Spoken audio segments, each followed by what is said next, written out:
I want to start by giving a little bit of background of John. So John Leonard is currently serving as a senior scientist at 3T BioSciences. It's an immuno-oncology startup in San Francisco Bay Area, which is involved in developing T-cell-based therapies for solid tumors. Prior to this, John was a postdoc fellow at University of Chicago, where he studied how regulatory T cells discriminate self from foreign material in the context of autoimmunity and cancer. So while in Chicago, John also worked in Polsky Innovation Fund, conducting scientific and market due diligence to support investments in new technologies developed at the university. He received his PhD in biochemistry from UCSF for his work in the molecular mechanisms of nucleosome positioning by ATP-dependent chromatin remodelers. John is also the creator of Graduate Debris, and we're really looking forward to to know more about the Graduate Debris, which is a resource blog for grad students and postdocs covering topics like academics, personal finance, and career exploration. Great. Yeah, so I mean, what I thought I'd do is take you through a little bit in more detail through kind of my background, the kind of career journey, the path that Harinder had described, and tell you a little bit about my kind of situation thinking, and then also some sort of lessons, things I've learned along the way that I thought might be useful to know if you're going through this setting yourself. And then I'll talk a bit more about what my role looks like in my current position at a startup. And yeah, talk about kind of some other projects I have going on and any other questions you might have. So as Harinder mentioned, I did my PhD at UCSF in San Francisco. And there I worked on, in the field of chromatin, working on these molecular motor proteins that do lots of interesting things like restructuring and reorganizing nucleosomes. So, you know, very interesting from a kind of technical mechanism standpoint. It was a question I could really go deeply into. And I got, you know, tremendous mentorship while I was there from my mentor. So just to kind of paint a picture, you know, overall, I'd say, you know, grad school, I enjoyed pretty well, had challenges just like everybody else does, you know, research doesn't work or, you know, the normal stresses, but overall, you know, things went pretty well.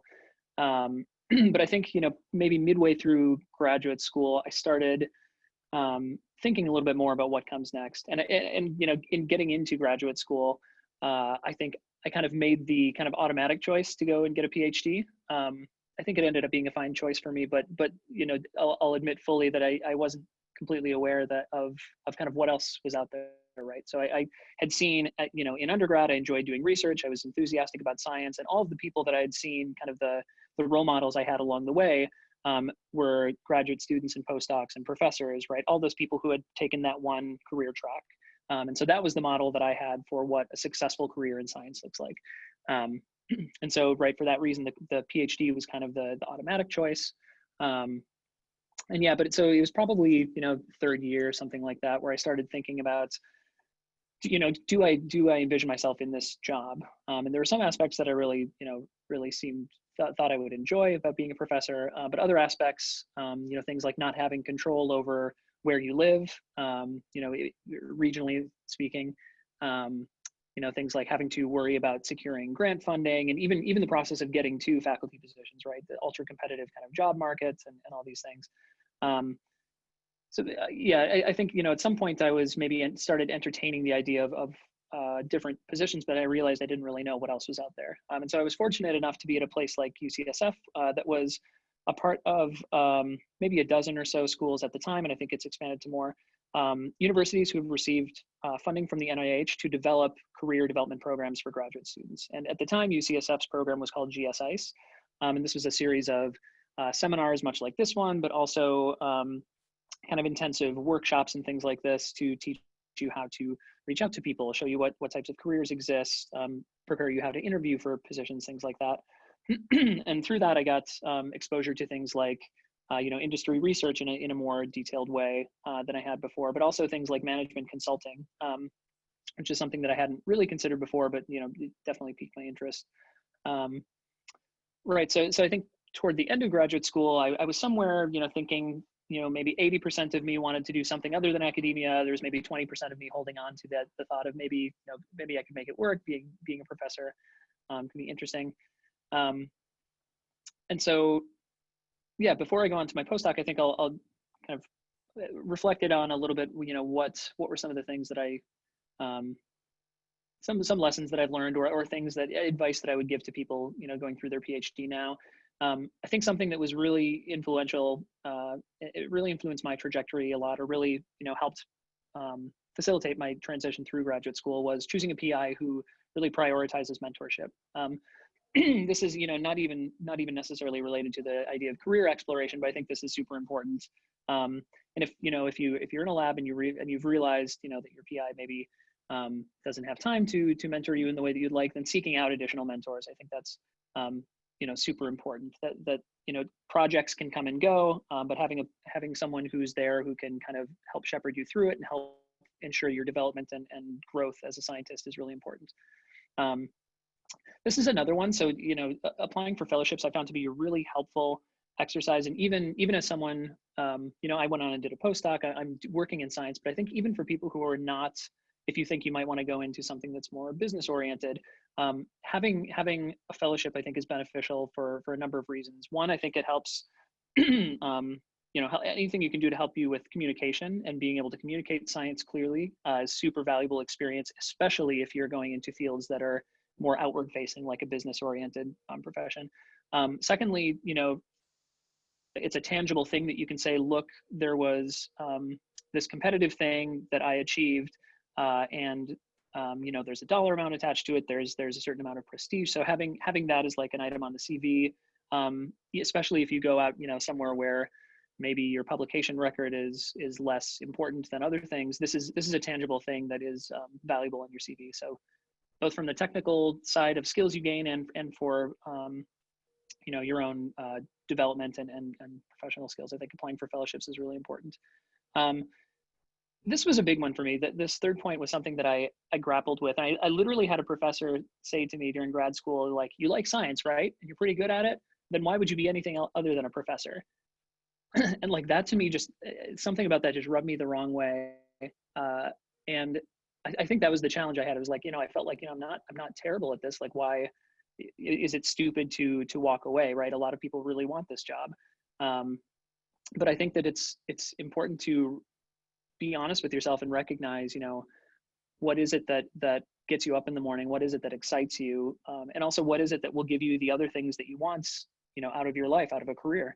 And if being a professor isn't one, know that there are other ways that you can use your training in science, other places where you can still even do science, do really great science, that don't necessarily have those same limitations as being a professor. So this one, I think, for anyone out there who might be feeling like, oh, I'm doing okay at this, like, should I consider it even though I don't want to? Like, you can still love science and not want to be a professor. That's okay. And then finally, just like Harinder said, kind of as soon as possible, try to learn what other careers are out there.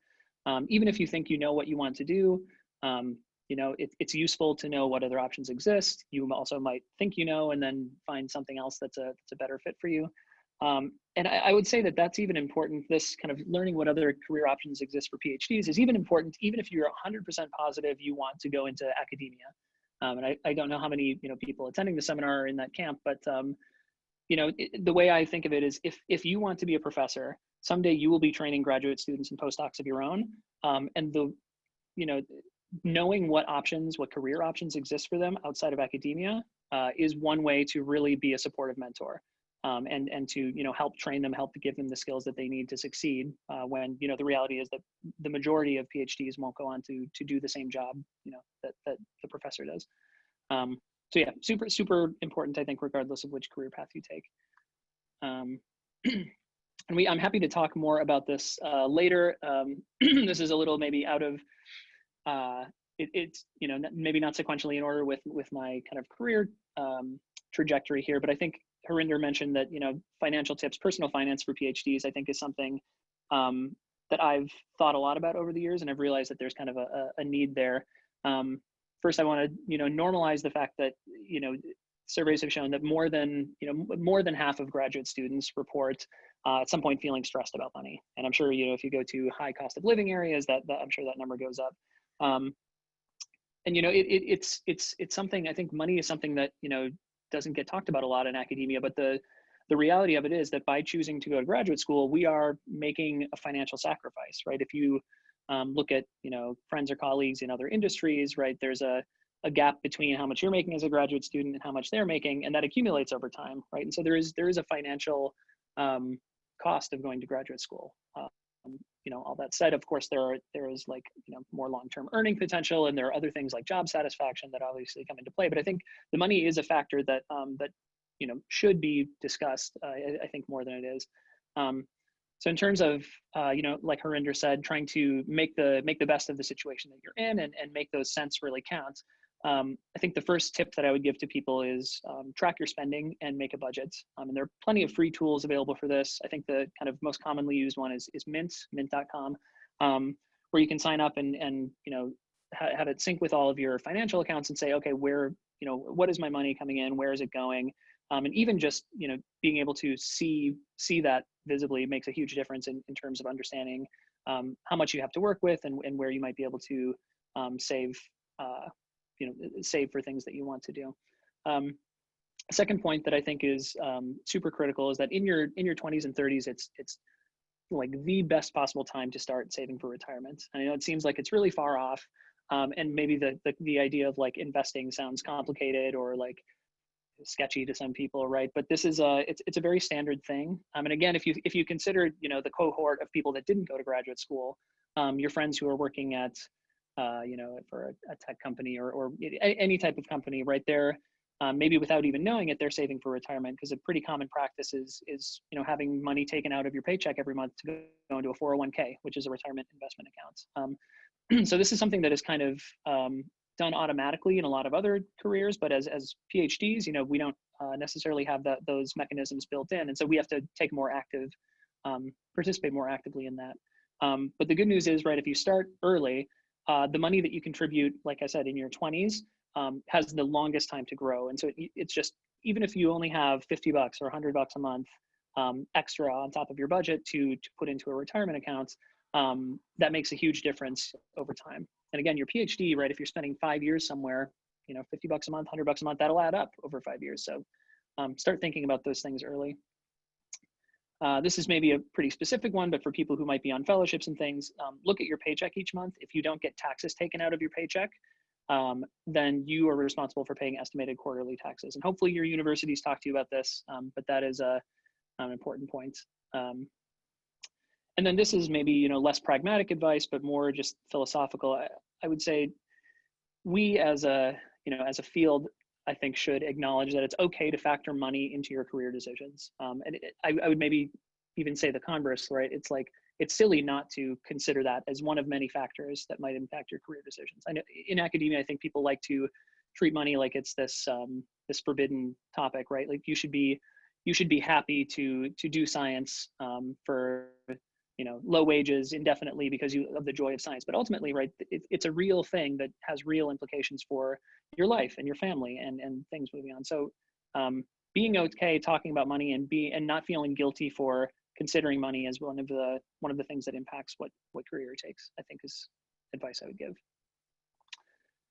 All right, so back to me, back to my kind of career trajectory. So as Harinder mentioned, after my PhD, I went to the University of Chicago. So my decision there was, to go there was twofold. One was that my wife got into graduate school in Chicago, and so I knew I was geographically restricted looking in that area. And secondly, again, at the end of my PhD, I was interested in industry. I thought something other than academia, most likely industry research. Again, possibly a little consulting. Who knows? But so with that in mind, I thought, okay, with this next step with my postdoc, how do I go about making myself the best candidate possible for those kinds of jobs that I'm interested in? And so with that in mind, I thought, I started looking to see what jobs out there, what I might be, in industry, what my existing skill set might get me. And I saw that, there were some gaps, and some of the positions I might be best qualified for maybe weren't the most exciting to me. And so what I decided was I wanted to get expertise in a field that was more kind of directly relevant to things going on in industry. And so I chose, started reading a lot and got really excited by this idea of cancer immunotherapy, the idea of rather than to treat cancer, rather than drugging the cancer itself, developing drugs or treatments that activate the immune system and letting the immune system kill cancer, which is something it naturally is capable of doing. And so that, caused me to look at, I ended up joining 2 different labs at the University of Chicago. I was co-mentored by Erin Adams, who herself was a biochemist and structural biologist. So that was kind of familiar territory for me, but working in a new field. And then I worked also closely with Pete Savage, who himself is a mouse immunologist. And so, yeah, that experience, I think, I was able to hit the ground running with some of my background in biochemistry, but then ultimately learned a ton by jumping into a new field. And as Harinder mentioned, part of what I worked on, for those who are interested, it was identifying the targets of regulatory T cells, which are these special type of T cells that are, rather than attacking something, they actually suppress immunity. And so the idea is that they recognize parts of your autologous, your own proteins and things like that, and tell the immune system not to attack autologous tissues. So yeah, super interesting from a scientific perspective. Did all the things that one does during a postdoc. Applied to fellowships, published some of my work. Struggled with science and all that entails. But additionally, I came into my postdoc again, as I said, pretty intentionally with the intention of professional development, right? And so I was really involved in 3 different organizations pretty heavily while I was at University of Chicago. One of them was the Postdoctoral Association. So we, coordinated seminars and speakers and that type of thing. The other one, this program, My Choice, was University of Chicago's version of that NIH-funded career development program. And My Choice was pretty expansive. They covered everything from seminars and mini courses and things like, the business of science, how to run a lab for people interested in academics. And they, they also sponsor things like internships, which I didn't participate in, but they also had, I took a trip with them to Boston where we got to visit a handful of biotech companies. And so that was super, super cool to be able to see inside some of these companies, talk with people there. So really, really fruitful experience there. The last experience, maybe the most unique one, I think, that I sought out was this through the Polsky Center for Entrepreneurship, which is through the business school. They have this thing called the Innovation Fund, which is a small venture capital fund, so an investment fund that invests specifically in new technologies that come out of the University of Chicago. And so if a lab develops a new molecule or a new device or something, not even just in the life sciences, could be any field, they might go to this fund for early investment money. And what the fund does is they take a PhD or postdoc, a law student and a business student, and put them together on this multidisciplinary team where you do what is called due diligence, which is to try and figure out, is there a market for this thing? Do they have the capacity to patent what they've discovered? And what does the landscape of other patents in that field look like? And then ultimately, is it scientifically sound, right? Is it backed by other evidence in the field? Does their primary data look encouraging? And the ultimate goal then of that is to try and understand, does this thing have what it takes to become a product potentially, or a drug, or whatever the case may be? And that is something that I've been started getting interested in grad school, and have obviously continued an interest in it now. Is the idea of what it takes to get from this idea, right? This proof of concept you have on the bench in a lab at a university somewhere, to a drug that is able to treat patients, or to a product that's able to be out in the world and accomplishing something. And all of the steps that it takes to get from A to B, I've always found kind of pretty interesting. And there's a lot that has to go on scientifically and otherwise. And so that, I think, really influenced my career trajectory as well. From these experiences, ultimately, I waffled back and forth on whether to do something like consulting, but I think I was still a little hesitant to leave being directly involved in science. And for some people, I know people who took the other choice, who took the other option, went into consulting or things that are more business oriented, and that could be the right choice for them. I think for me, I'm pretty happy with the choice I made to stay closer to the science. May transition, elsewhere at some point, but for now, I think it's a good fit. And so, but this did influence me in the sense that I was really intrigued by these small companies for a number of reasons, and I think I'll get into that a little bit later. So let's see where we are. And Harinder, again, feel free to interrupt me if there are questions that come up. Sure. So before I get to, oh yeah, I think there's one question we can take it right now. So it says, you mentioned consulting a few times. What does consulting entail in science business context? Yes. So consulting, broadly speaking, well, so yeah, so when I say consulting, I typically mean management consulting. There are other types of consulting. Some management consultants, a business, and it could be, let's say in the context of life sciences, right? But it could be in any industry. A life sciences consulting firm might say, a life sciences company developing drugs might say, hey, we're considering going into this new market, maybe looking into cardiovascular diseases. Like, is there a market for that? What else is out there? Does our current research strategy mesh with that? They might bring in an external firm, like consulting firm, where and consultants will basically tackle whatever problem, whatever kind of problem and project that is needed by the company there. So, I gave that's one type of example, but really there are a number of different kind of tasks that they can do. And so the idea is you're kind of working on a project basis, solving problems in industry. I know it sounds super vague. Again, I'm not a consultant myself. I have some friends who have gone that direction. I think that it can be a range of projects. But yeah, the idea is basically you're like a professional problem solver, right? The client will come to you with a particular task or question or problem, and you will propose a solution. And it's usually very, it's very intense. It can be a very short time scales where you have to like turn things around very quickly. Traditionally, there was a lot of the big management consulting firms relied a lot on travel all over the place. You'd be flying around a lot. That probably is toned down quite a bit now. Yeah, hopefully that maybe gets a sense. And so, when I said consulting, depends on where you go, kind of what you'd end up working on. I know some people who went to certain firms where you really have to be a generalist. And so even though they're trained in biology, let's say they might be working on, working for projects with a bank or with an oil company or with a nonprofit that's doing education or any number of things right outside of their field. Other firms, be they big or sometimes these smaller, what are called boutique firms, may allow you to focus on just one particular industry. And so, I know some people who went specifically to a firm that only does life sciences consulting. And so there you might be, specifically focused on manufacturing challenges that people have in terms of how do they make the drug or how do they get their supply chain of ingredients, right, to come to the right place at the right time.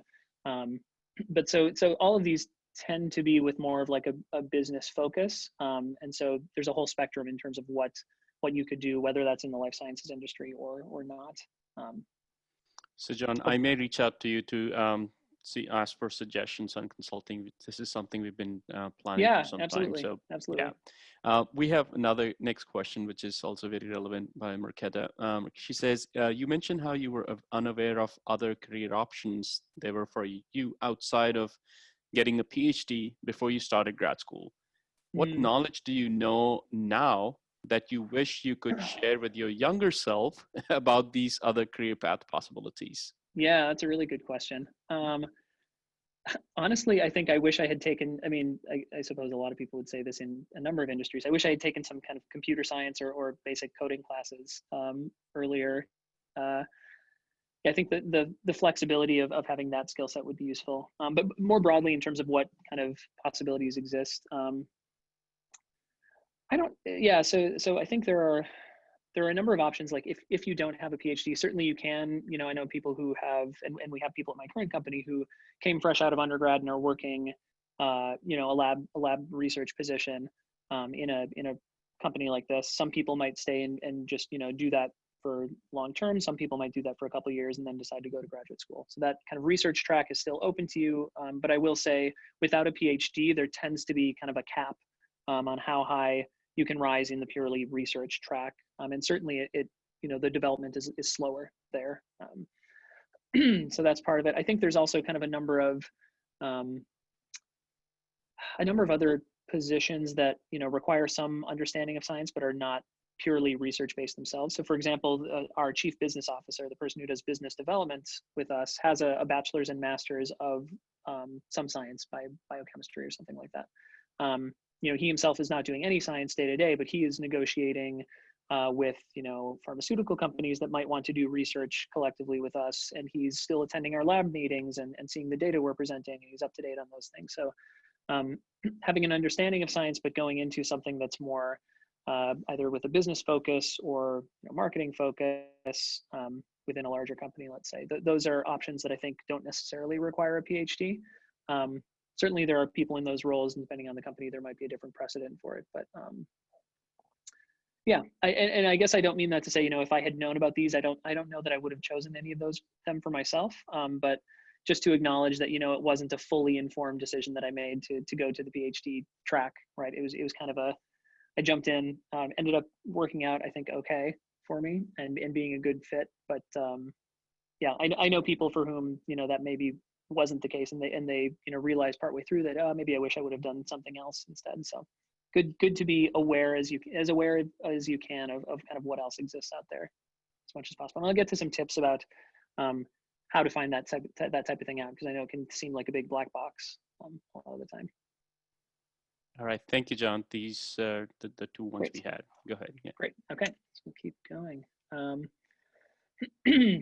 Yeah, and so this kind of in the same vein as tips for grad school, some tips I had kind of through my postdoc. This is actually getting to the topic I was just talking about, where, in the same way that it's helpful to know before you go into a PhD what other options exist for you and informed decision. I really think the same should be true about a postdoc. For a lot of people, a postdoc is the right move, right? It gives you more kind of in-depth training and experience being somewhat more independent as a researcher. And so if you're going into a research-focused position, that is really excellent training for you. Right, in other cases, there's maybe a case to be made that in some cases, out of convenience, postdoc can be useful. But I think that said, the additional training, additional in-depth training in science is not great preparation for consulting, right? It doesn't help you become better at patent law or other, these other career options that where it's useful to have a PhD. A postdoc may or may not be the right move there. And so I would really encourage everyone, if you aren't a postdoc, like that's, obviously that's fine. Try to be as proactive as you can and make the best of the situation. But if you are early in graduate school still, try to be thinking about these questions now. And so try to explore as much as you can what else is out there. And really, I think the goal should be to shift kind of the career exploration from the postdoc, which I think is where it falls for a lot of people, earlier into the PhD, to where you can really make an informed decision and say, yes, I want to do a postdoc because it's the right move for me for these X, Y, and Z reasons, as opposed to, I graduated, I'm going to do a postdoc because that's what you do next. And then 3 or 4 or 5 years into your postdoc, say, great, now what do I want to do as a job? Right. So I think that's shifting the mentality on that, I think would be really beneficial to a lot of people. Yeah. So if you do decide that a postdoc is the right move for you, I would encourage you to be just upfront and honest about whatever your career interests are with your potential postdoc advisors, whatever that may be. So for me personally, I went into my postdoc interview saying, hey, I'm fairly certain I want to do a research position in industry. There's a possibility I might want to stay in academia, but pretty much I'm probably thinking industry. I know for some people that might, make you uncomfortable. You might think like, oh, what if that rubs the professor the wrong way? What if they aren't supportive of that? And to that, I would say then you probably don't want them as your advisor. If they're, because the way I think of it is a large part of your mentor's role during your postdoc is to help you get to your next career position, right? You're doing a lot more research independently on your own, and so the support you get from them on the science side will be less and less. And then really what becomes important is can they help facilitate connections with people in whatever your chosen field will be? Can they help you get the skills that you'll need to get there? And if your advisor is like people who go off into an industry are just falling off into the void, and I don't really care about them, and whatever, don't let the door hit you on the way out. That's not going to be a person who's going to really help develop you professionally during your postdoc, and probably not someone you want.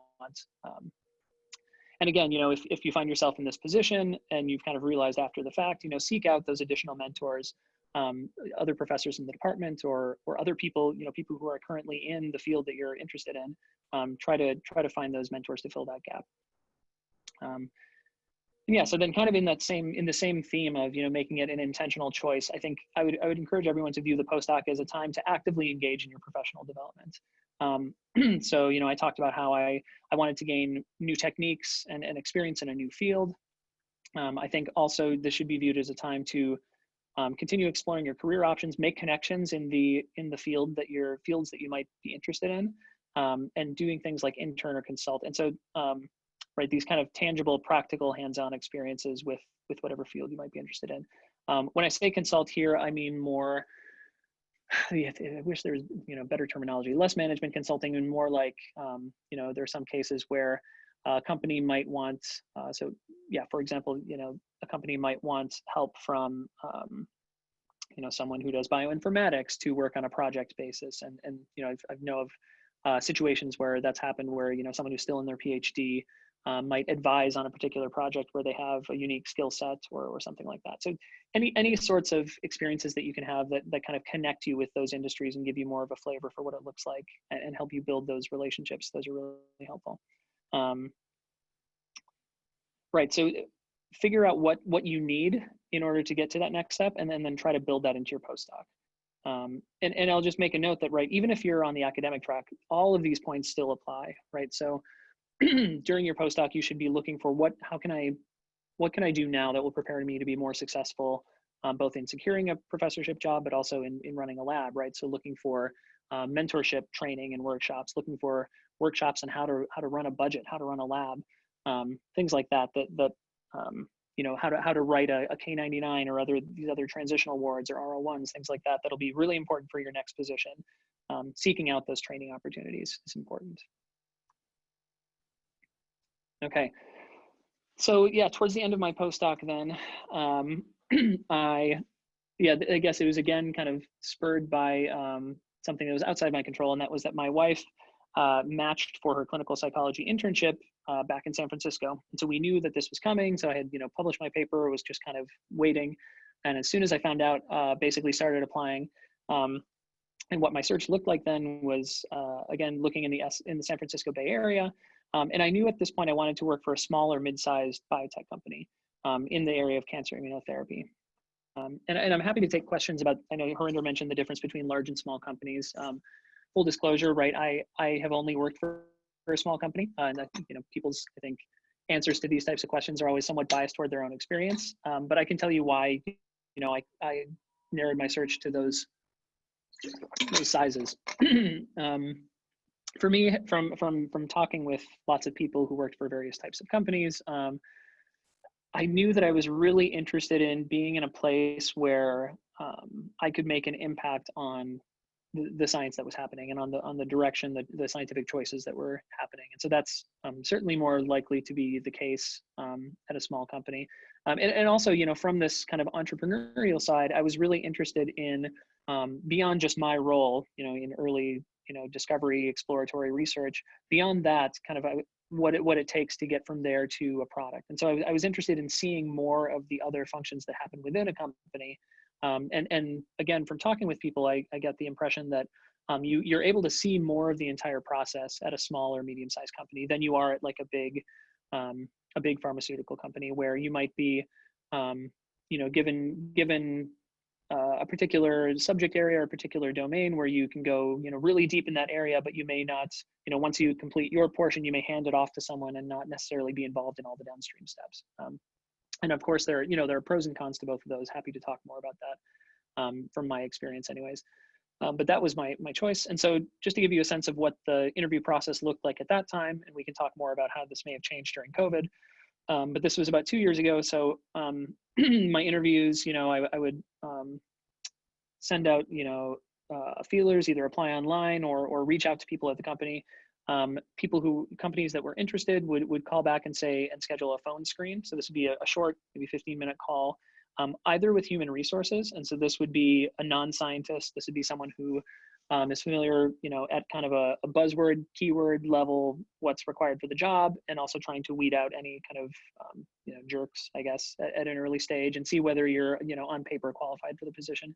A couple places were like that. I think for some of the smaller companies, more often they don't have a huge HR department, so you're more likely to talk directly with the hiring manager.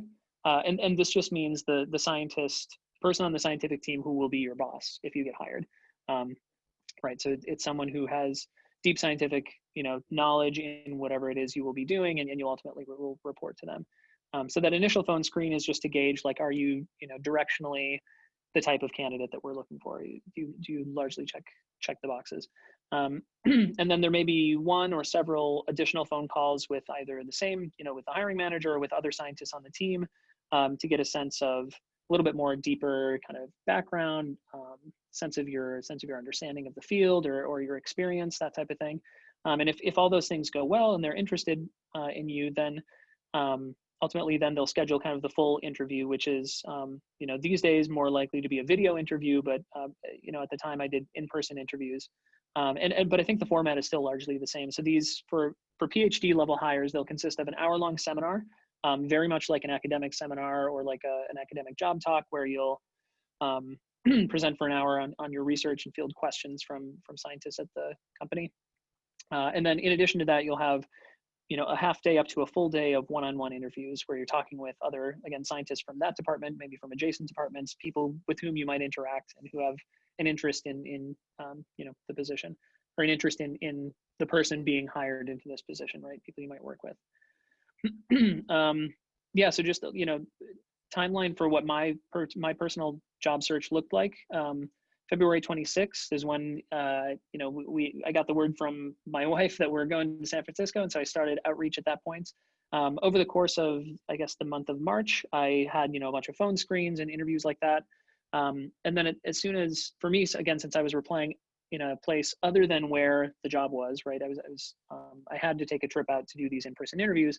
As soon as I got one, I basically let the other people that I was talking with know that I would be out there. And then it's a pretty low bar for them to say, okay, we'll bring you in since you're going to be here anyway. So took a trip, I think, for about 5 days out to San Francisco. So, a month after I started, I came out for interviews. Week and a half later was when I got offers, and shortly after that, I accepted an offer. And so just to sum it all up, right, I took one trip out, had 3 formal interviews, 2 informal interviews where I didn't actually do the seminar portion, and ultimately got 4 job offers from this. So John, we have one question, Yeah. which is like really relevant to the timeline and the process of applying. So Lauren wants to know, could you speak a little bit to like how you went about physically finding companies that you were interested in working for, which is a really good question. It's a And great question.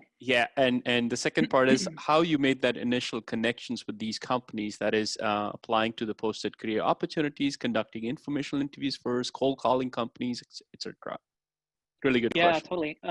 Yeah, that's a great question. I think it preempts some of the tips that I'll give here. Yeah, and so I think, yeah, so the initial question of how, sorry, was the first How did question, you go? how did I find the How did positions? you? Yes. Yeah, How and did I I think find that's companies? How did you? Yeah, exactly. Which company did Yeah, you so work for? Yeah. yeah, so I think one thing you can do is read, and again, all this should be ideally before you're even ready to apply, right? You want to kind of lay this groundwork and get some familiarity with this before you're actually actively looking for a job. If you're looking for biotech or pharmaceutical, especially if you know like roughly what disease area you're in, you're interested in, or maybe even if not, start reading news in that field. So there are some websites like Fierce Biotech, Fierce Pharma, Endpoints is another one. These are all kind of news organizations that specifically report on biopharma industry news. And so if you check that once a week or every day or something, just read and scroll through, you'll start to see what companies come up, interesting things that are happening, just getting a feel for who are the big players in the field. That can be helpful. And then honestly, if oh, I'll be looking in this region of the country or in this field, just, search through jobs, right? Look through LinkedIn, read job descriptions. That can give you a really good sense of, at this particular company, what title would I even come in at? And that can be different across companies. Some people, a PhD level hire is called a scientist. At some, it's a senior scientist. Can be very, very different things. And within that job title, there could be many different types of positions, right? One might be a really good fit for you and one might be not so much. So yeah, I would say, reading news to find companies you might be interested in, but also searching on like LinkedIn jobs for positions, and just reading through what types of skills they look for, what the job description entails, is a really good way to get a feel for it. Was there a second part to the question? Sorry, Harinder. Yeah, it was just about like once you figured out this is a company you want to work for, how did you go about Oh, and how do you reach out? contacting Yeah, people? so that's a Like great, different steps. Uh-huh.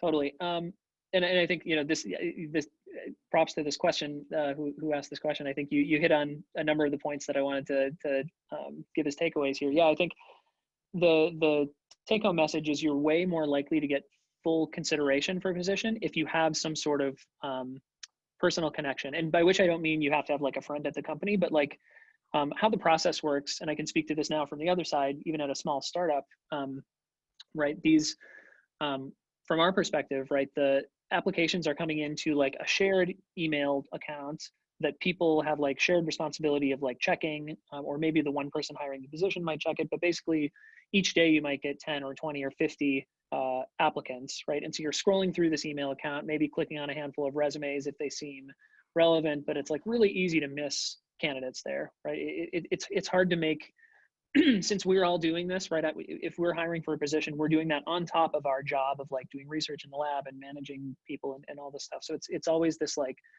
thing for time. And so anything you can do to increase the amount of the amount of time that you get for that like initial first look makes a huge difference. And so for myself personally, I did a number of things. So I applied to kind of job boards online. I think I've never heard back from a job where all I did was apply online, which is pretty telling. The places where I did get connections would be, what I would recommend is you're like, ooh, there's a position at this company.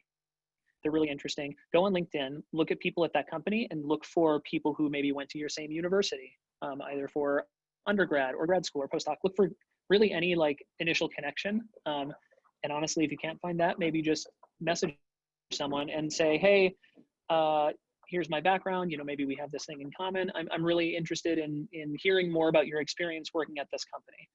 And this is a concept called an informational interview, which is, basically just having a conversation about someone, wanting to hear about their experience, how they got to where they are, and what their current, job experience looks like. This is something you can do long before there's like a posting. Again, it's maybe best if you can do it ahead of time, so that you build this, relationship beforehand. But that's also a way you can learn about the company, right? So that's one of them. This kind of like cold reaching out, saying, hey, we have this in common. Can I hear about what, I'm really interested in this company, be interested to hear about your experience. Maybe through the process of that conversation, it might come up, oh, there's a position, or at the end of the conversation, you could bring that up. I also, for someone where I couldn't find this person on LinkedIn, I actually ended up guessing their email accounts, and that one led to an interview. So a lot of email addresses are like first name, last name, or first name dot last name, or first initial dot last name. There's like a finite number of combinations, and so you could guess people's email addresses sometimes. But then, the other kind of really powerful way, I think, is if you do have a personal connection. So LinkedIn is also really good for this. You can search for people at a particular company, and if they're like a second degree connection, see who you have in common, and ask them if they can make an introduction. Those are also really helpful. So hopefully that, I think, answers that question. I think anything you can do to give yourself a personal connection means that, I'm much more likely to give 20 or 30 seconds or a minute of initial consideration to something where my coworker says, oh, hey, this person reached out to me on LinkedIn, here's their CV, it might be relevant, versus the fraction of a second that I'm taking scrolling through all these applicants in an email account. Hopefully that answers the question. Yeah, that was perfect. So there are a few Great. more questions, but maybe we can wait for them until the end. Yeah, let me, I can breeze through some of my, some of the stuff, and I just want to, I can give you a little update on kind of my current position and the other stuff I'm doing. Then I'm happy to take more questions. So I won't go into, I had some scientific slides. I won't go into too much detail, but as Harinder said, I'm currently at 3T BioSciences. We're a small company. Right now, 15 people. So this photo is a little out of date. And we work in the field of, ooh, that's animated. we work in the field of cancer immunotherapy. So broadly speaking, trying to develop engineered cellular therapies against novel targets to treat solid tumors. And happy to talk more afterwards, or can send out information on the company. It's 3tbiosciences.com. But I won't go into the science too much just for the sake of time. Yeah, so here's what my role looks like, right? So when I joined the company 2 years ago, there were, I think, 7 or 8 people other than myself. And so really, they had a technology platform that came out of a university, and some of the first hires were basically trying to scale that up to an industry scale platform. Downstream of that kind of basic assay, they needed a whole bunch of cellular assays, right? So verifying some of the kind of initial results in T cells, and doing a bunch of kind of T cell biology at that point. And so basically when I came in, it was okay, we need a bunch of, we need to be able to do these things in T cells, go. And so, I had to learn some things I was familiar with, some things like, lentivirus I had never worked with before. And so it was figuring out, okay, these are the key things we want to be able to do. We want to be able to do a high throughput assay where we look at peptides' ability to activate T cells. We want to do primary cell isolation, and we want to be able to do, X, Y, and Z other things.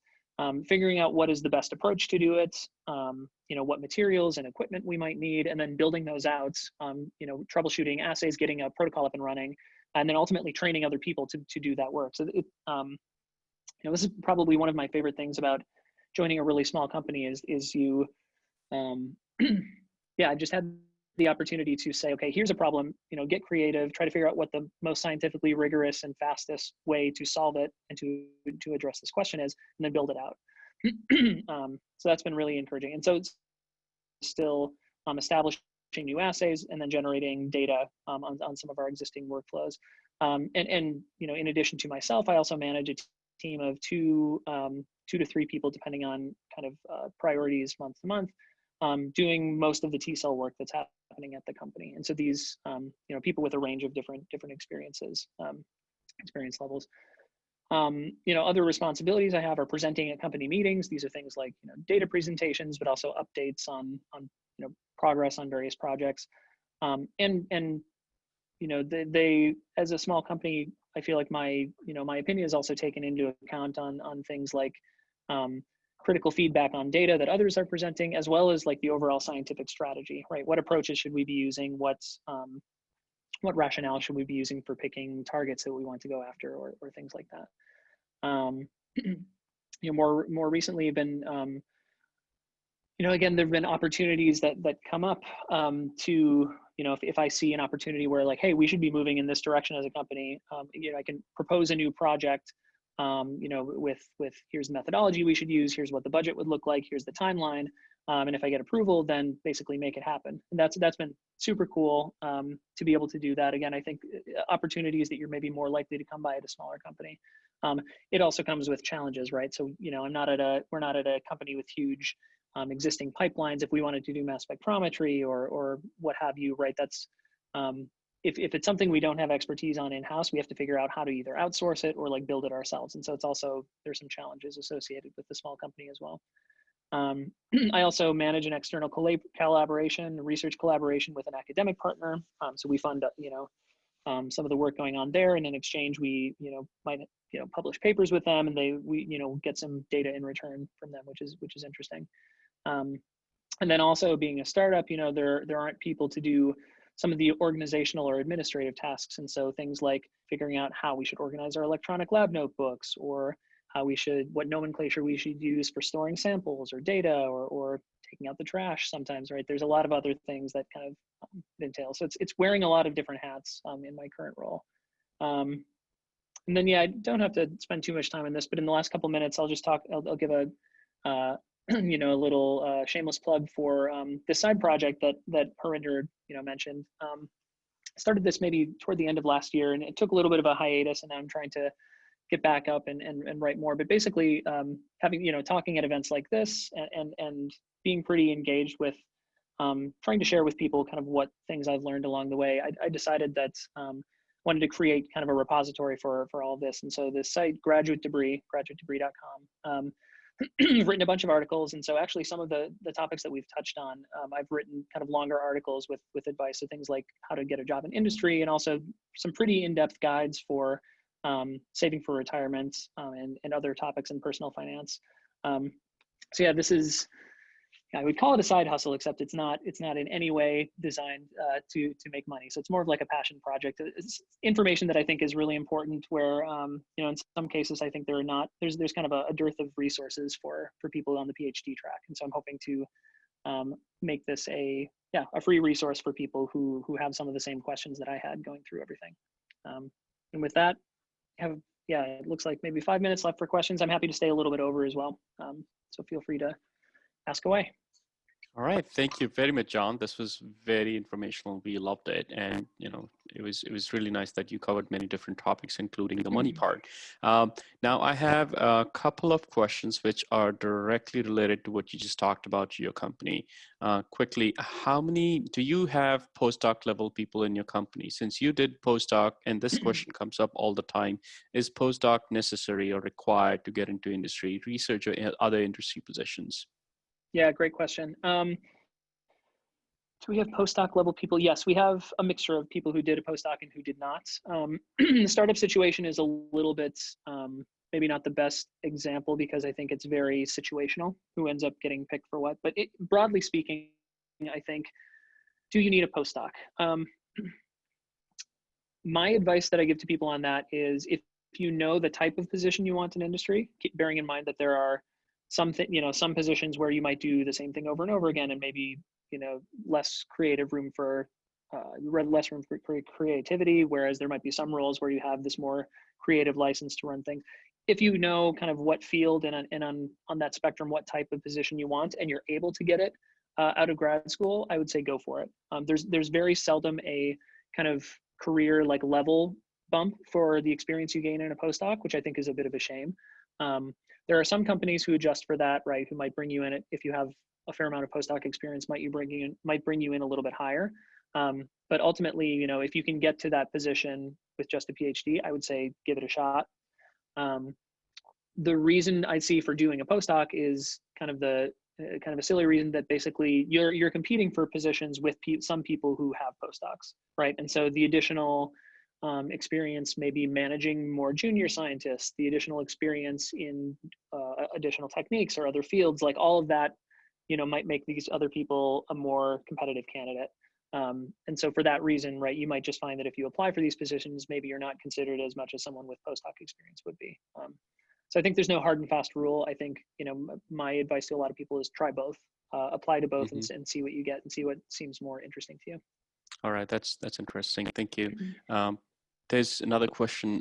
This is from Paige, and this has come up many times. Even during your talk, you discuss managing people, and project management aspects. So while in academia, we are not directly taught project management skills, but yet we end up doing a lot of project management kind of things. And then since now you manage a team, so Paige wants to know what's some sort of like tips you have for practicing management strategies in grad school for undergrads or grad students.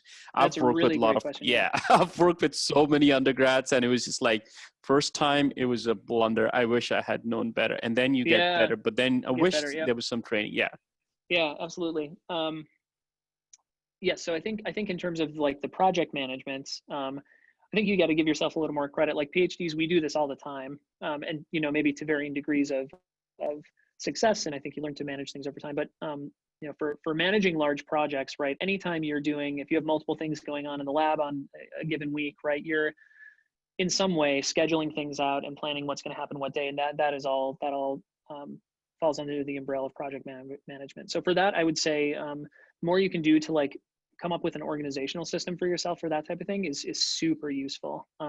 Again, there are free tools online. We use something here called Asana, which is like a task manager. There's a number of different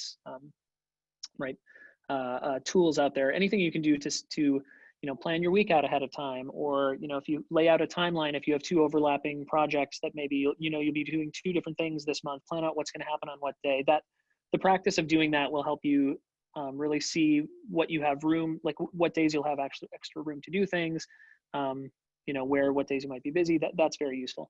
From the perspective of managing people, I would say, if you're given lots of opportunities potentially to manage either, undergrads or junior graduate students who have joined the lab.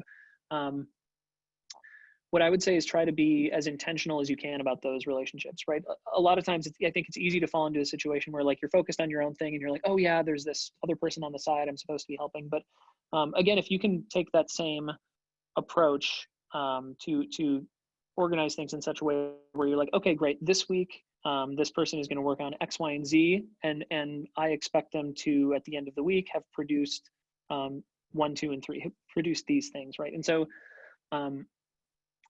manage kind of timelines and expectations in both directions, right? Communicate with that with them, and kind of practice that process of saying, great, we're going to meet on Monday and Thursdays, and we can discuss this, and here's what I expect to see. Obviously, you have to adjust things, but getting in the habit of making this kind of an intentional, regularized relationship where you, set goals and timelines and expectations is super useful.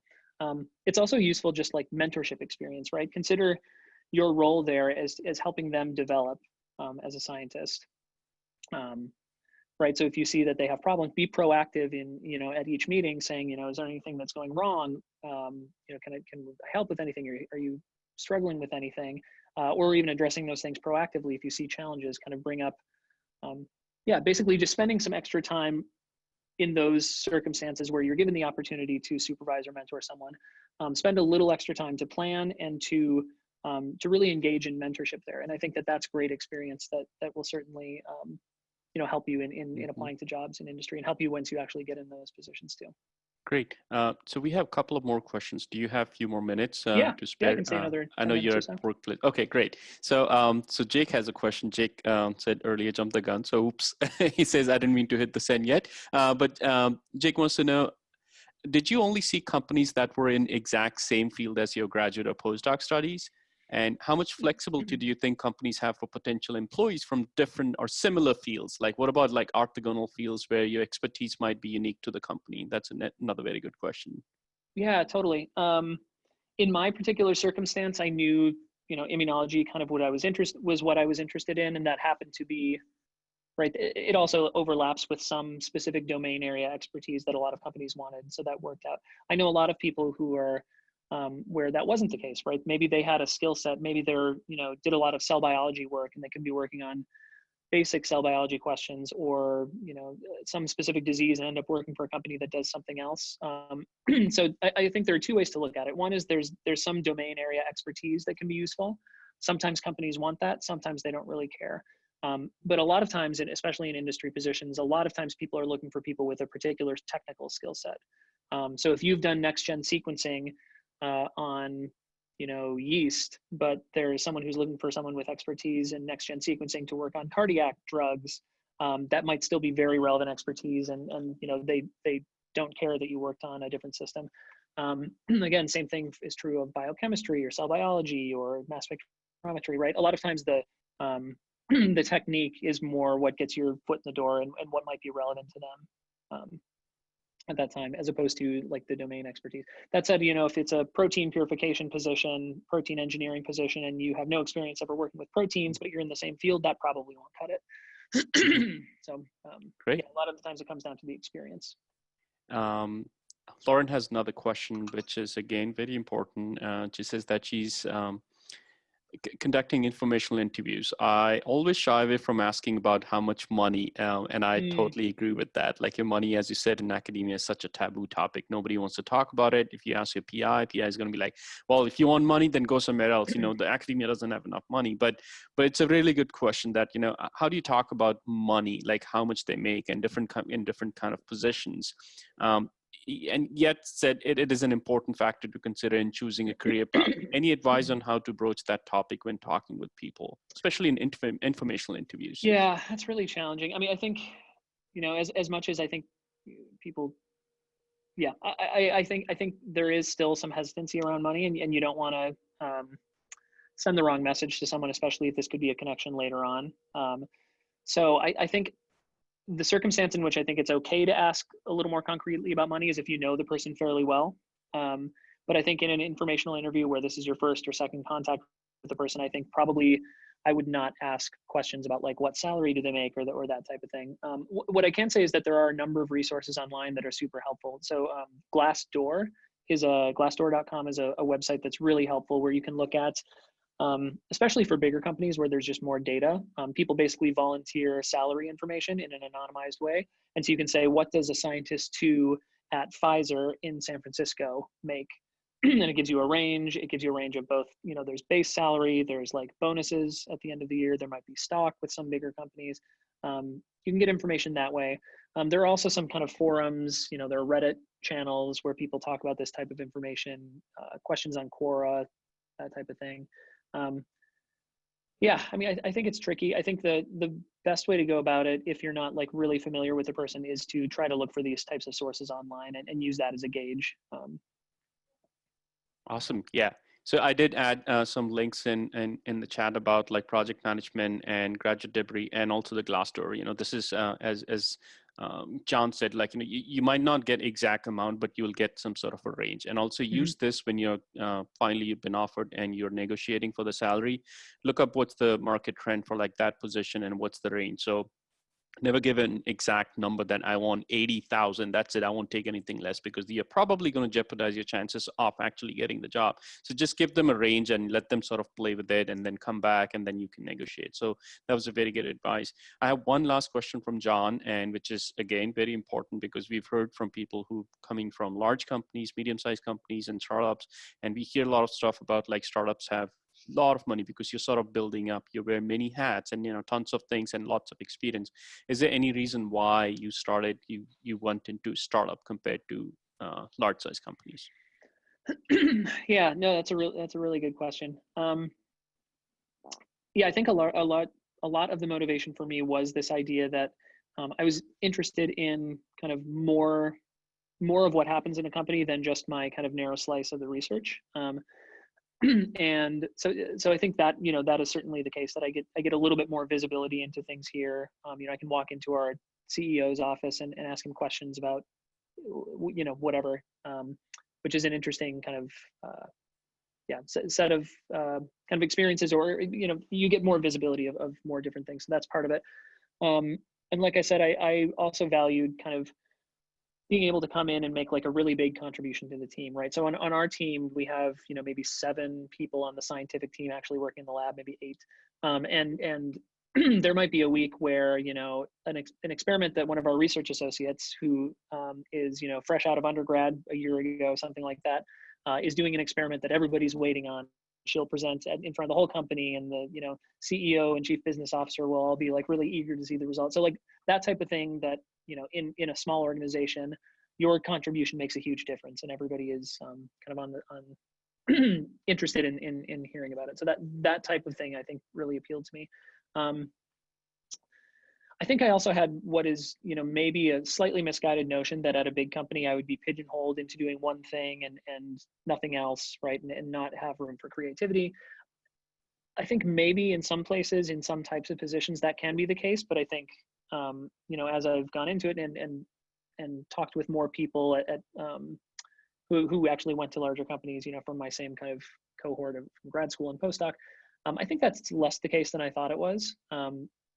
Again, certainly you'll have maybe different degrees of flexibility of how much control over you have over maybe what direction to go, or how much breadth you cover, versus like focusing on kind of a narrow slice of science. But I think in general, people coming in with PhD level experience, PhD background, you're given you're being hired for your critical thinking ability and for your creativity, for those types of skills. And so I think, maybe my fear about that was a little misguided.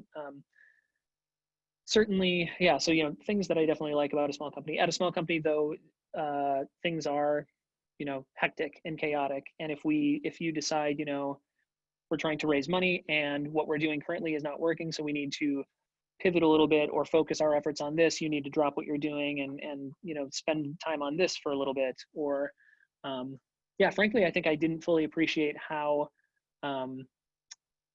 I assume, startups fail all the time, right? That people give numbers like, 10% of startups make it through, I don't know, whatever the statistic is.